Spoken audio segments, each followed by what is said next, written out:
Hi everyone, Digital Golf Doc here, bringing you the one exercise I could never live without.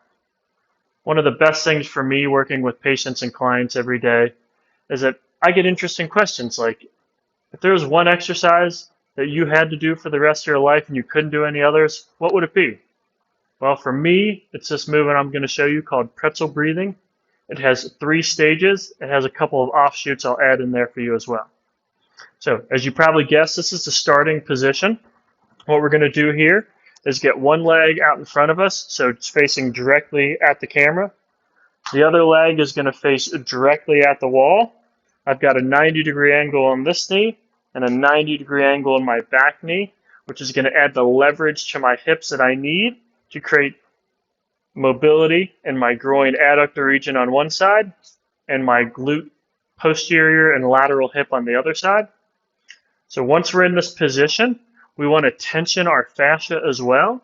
We do that by bringing our arms up in front of us, turn palms to the ceiling, and bring down what I call Spider-Man hands. And then in this position, I like to take 5 deep breaths each time I do the exercise. We're going to abbreviate it for time today. After you've breathed in that position 5 times, we'll go ahead and turn into this front leg.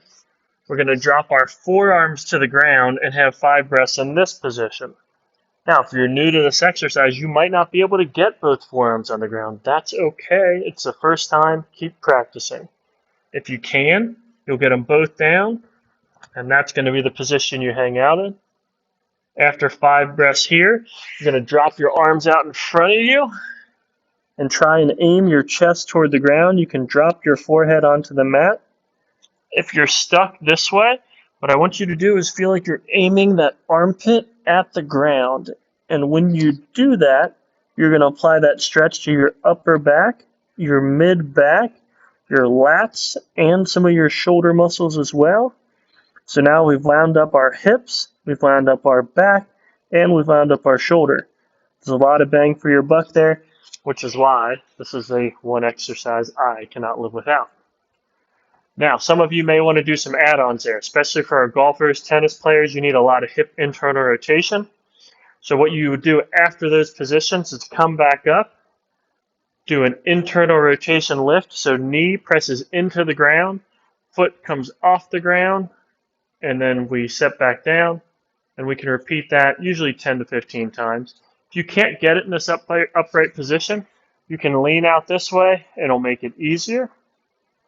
So that's a great way to get started. The next thing I like to add on to there is called a pretzel trunk twist. So in this position, you can turn as far as you can to one side, and you can use your hands to create leverage on the ground. And then as far as we can to this side, turning the chest as far as you can with each repetition. Thanks for tuning in. Again, I'm the Digital Golf Doc. That's the one exercise I can't live without. I would apply that to both sides. It's one I do daily, and I recommend you do the same. If you have any questions, leave them in the comments below. And if you found this video helpful, please stretch your thumbs and hit the thumbs up right underneath me. Thanks, everyone.